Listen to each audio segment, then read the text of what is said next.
नमस्कार. वसुंधरा अभियान बानेर ही संस्था ह्या तुकाई टेकडीवरती गेल्या 20 वर्षापासून सातत्याने चालू आहे. मेन उद्दिष्ट आपलं 2006 पूर्वी ही अतिशय उघडी बोडकी असलेली टेकडी, ज्या टेकडीवर एकही झाड नव्हतं, आज त्या टेकडीवरती आपण 60,000 झाडांचं जंगल केलेलं आपण पाहतोय. आणि ही मेहनत केवळ वसुंधराच्या सातत्यपूर्ण हरित कामामुळे शक्य आहे. आज अनेक समाजातले घटक संस्थेला जोडले गेलेले आहेत. 2006 पूर्वी जो टेकडीचा पूर्णपणे नकाशा होता तो पूर्ण नकाशा बदललेला आहे आणि छानपैकी एक सुंदर असं पर्यटन स्थळ वसुंधराने देशी जंगलांचं तयार केलेलं आहे. मग 6 पासूनचं जर आपण कामाचा जर आढावा घेतला तर केवळ वृक्षारोपणच नाही तर वृक्ष संवर्धन देखील आपण केल्यामुळे हा सगळा रिझल्ट दिसतोय. पहिले 2-3 वर्ष आपल्याला शिकण्यामध्ये गेले की झाड कसं लावायचं, जगवायचं कसं, मग त्याला जगवण्यासाठी काय काय गोष्टी आवश्यक आहेत. वास्तविक बेसिक जर आपण पाहिलं तर डोंगर हा सगळा दगडांचा आहे, मातीचा ह्युमस कंटेंट अतिशय कमी आहे, परंतु ह्या दगडामध्ये सुद्धा वसुंधराने शिवधनुष्य पेरलेलं आहे आणि ह्या दगडामधून हिरवं सोनं आपण उगवलेलं आहे.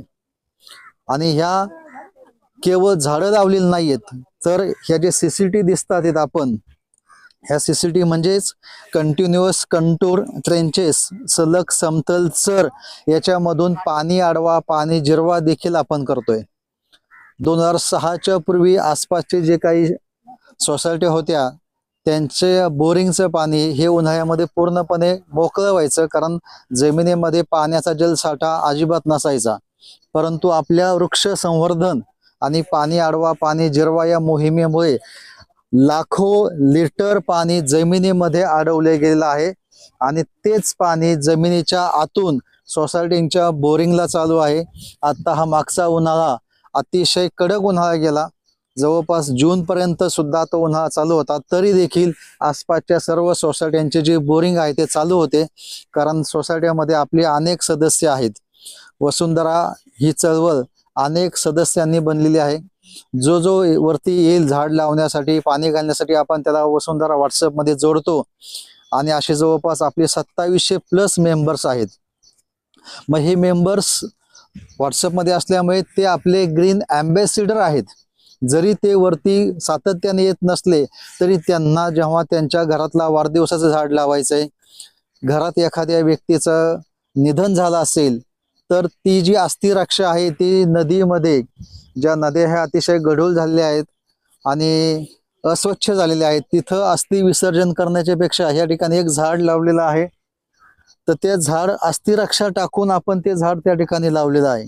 म्हणजे त्या प्रिय व्यक्तीची स्मृती त्या झाडाच्या माध्यमातून अस्थिरक्षा टाकल्यामुळे त्या व्यक्तीचं रूप त्या झाडामध्ये आहे. म्हणजे नक्कीच दुःख हलकं करण्यासाठी आपण ह्या ठिकाणी हे प्लांटेशन करतोय. आनंद असू द्या दुःख असू द्या, झाड हे एकच, दोन्ही गोष्टी आनंद वाढवण्यासाठी आणि दुःख कमी करण्यासाठी ह्या झाडांचा ह्या ठिकाणी उपयोग होतोय. आपले मानसिक ताणतणाव, घरामधले ताणतणाव, व्यावसायिक ताणतणाव, नोकरीतले ताणतणाव हे सगळं हलकं करण्याचा जो काही आपण त्याला म्हणतो की एक सस्पेन्शन जे आहे ते कमी करण्याचं काम हे झाडं करतात. आणि जैवविविधता युक्त झाडं आपण जर पाहिली तर ह्या ठिकाणी हा भीमसेनी कापूर आहे. कापराला अतिशय सुंदर असा आपण जर स्मेल घेतला ह्या पानाचा तर कापराचा सुंदर असा स्मेल येतो. पलीकडे उंबर आहे, इथं पांघर आहे आणि आपल्या दसऱ्या विजयदशमीला आपण जे सोनं वाटतो असा हा आपटा आहे, शिवण आहे, अशी सर्व देशी झाडं छानपैकी लावलेली आहेत. हा पिंपळ आपण लावतोय. आता ही झाडं जी तयारी आता चालू आहे, उद्या आपल्या माझ्या शाळेची 1200 विद्यार्थी येत आहेत 5वी पासून 12वी पर्यंत. तो फार मोठा इव्हेंट असणार आहे. ऍक्च्युली गेल्या 20 वर्षातल्या संस्थेच्या इतिहासातला हा अतिशय मोठा इव्हेंट असणार आहे. एका शाळेची 1200 विद्यार्थी येत असलेली ही सर्वात जास्त संख्या आहे. या माध्यमातून आपण त्या विद्यार्थ्यांकडून गवत काढतोय, बंधारे करतोय, टेकडीवरती जे काही प्लास्टिक कचरा वगैरे आहे ते संकलित करतोय आपण. आणि सगळ्यात महत्त्वाचं 10वीच्या वर्गांच्या विद्यार्थ्यांच्या मातांसमवेत ह्या ठिकाणी आपण 100 नाही तर 500 झाडं आपण लावतोय. 500 झाडांचं वृक्षारोपण उद्या ह्या ठिकाणी होत आहे. त्याची तयारी ह्या ठिकाणी चालू आहे. सर्व 500 झाडांचे खड्डे आपले ह्या ठिकाणी तयार आहेत. झाडं आपण ठेवलेली आहेत. त्या झाडांना खत जे लागणार आहे ते खड्ड्यामध्ये आपण टाकून ठेवले आहेत. बांबूचे सपोर्ट इथं आपण बांबू आणलेले आहेत, कारण झाडं 8 आणि 10 फुटाची आपण जेव्हा लावतो त्यावेळेस बांबूची सपोर्टची गरज लागते. आमचा शब्द असा आहे, प्रत्येक वेळेस आम्ही जेव्हा सांगतो ज्या भागामध्ये प्लांटेशन चालतं त्या लोकांना आम्ही सांगत असतो की तुम्ही 2 वर्षांनी इथं या, तुम्ही त्या भागामध्ये जंगलामध्ये उभे असणार आहेत. तर पाठीमागं जर तुम्ही पाहिलं तर मागच्या वर्षीचं प्लांटेशनचा भाग ते जंगल झालेला आहे. आता सुद्धा ही जी झाडं लागली गेली आहेत ह्या वर्षीची, तुम्ही 2 ते 3 वर्षांनी जर तुम्ही इथं उभे राहिलात तर जंगलामध्ये उभे असणार आहेत. आणि हे जंगल करण्याचं काम वसुंधरा टीम वर्क करते. आणि हे टीम वर्क असल्यामुळेच हे सर्व साध्य होत आहे. आज 32 पाण्याच्या टाक्या आपण बांधलेल्या आहेत, ज्या टाक्यांच्या माध्यमातून झाडं जगवायला सोपं जातं. केवळ झाड जगवणं सोपं नाहीये, तर त्या जगवण्यासाठी पाणी, इतर गोष्टी, सर्व गोष्टींची आवश्यकता असते. आता एक फॅमिली आपल्या इथं आलेली आहे, त्यांच्या घरातील व्यक्तीचं निधन झालेलं आहे आणि त्यांच्या अस्थि रक्षा त्यांनी जी काय आणली असेल त्याच्या माध्यमातून झाड या ठिकाणी लावलं जाणार आहे. म्हणजे समाजाला आपण एक संदेश देतोय की अस्थि रक्षा टाकून सुद्धा आपण ते छानपैकी त्या व्यक्तीची स्मृती जपली जाऊ शकते. आणि सगळ्यात महत्त्वाचं, अस्थि रक्षेचं पावित्र्य ह्या ठिकाणी राखलं जातं. तर हे आनंदाचे वाढदिवस तर आपण सगळे साजरे करतो. आमच्या जे काय 2700 लोकांचं कुटुंब आहे तर प्रत्येकाचे वाढदिवस या ठिकाणी आपण साजरे करतो. ती व्यक्ती छानपैकी झाड लावते.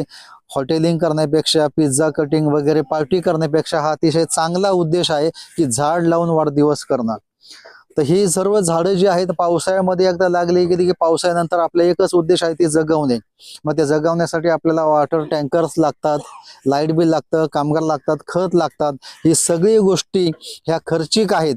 आणि अतिशय अभिमानाने आम्हाला सांगायला आवडेल की गेल्या 20 वर्षामध्ये आम्ही कोणाकडूनही 1 रुपया कधी कोणाकडून डिमांड केलेली नाहीये. विदाऊट डिमांड, सेल्फ डोनेशनने हे काम चालतं.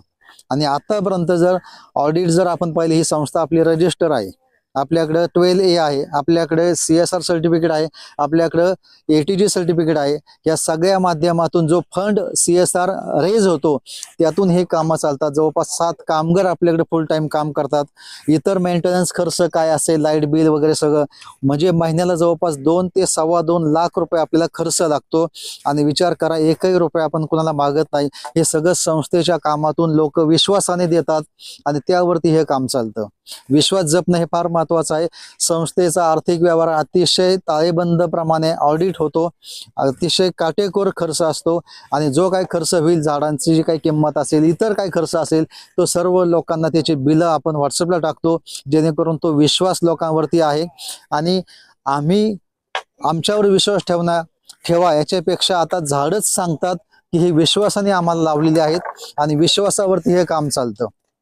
त्यामुळे कोणत्याही संस्था जर वाढायची असेल तर सगळ्यात महत्वाचं व्यवहार, त्याचा पारदर्शकपणा, तो फार महत्वाचा आहे. एखादी संस्था उभी केव्हा राहते, ज्यावेळेस 10 लोक एकत्र येतात, ज्यावेळेस 10 लोकांकडून ती संस्था पुढे नेली जाते. परंतु इगो सिस्टीम, पॉलिटिक्स अशा अनेक कारणामुळे अनेक संस्था आपण ह्या नाहीशे झालेल्या पाहतो. परंतु आपण जर संस्था पाहिली तर गेल्या 20 वर्षामध्ये अनेक लोक आपण जोडले गेले आहेत, अनेक हजारो झाडं लावली गेली आहेत. आपण स्वतःचा इगो, पॉलिटिक्स हे सगळं बाजूला ठेवलं आणि कोणीही वैयक्तिक एक माणूस फोकसला न येता, तर हे वसुंधराचं फक्त स्वतःचं आमचं काम नाही. आमची या माध्यमातून विनंती आहे की समाजातले अनेक घटक वसुंधराला जोडले गेले पाहिजेत. आमचं असं म्हणणं नाही की सगळ्यांनी इथं येऊन काम करावं.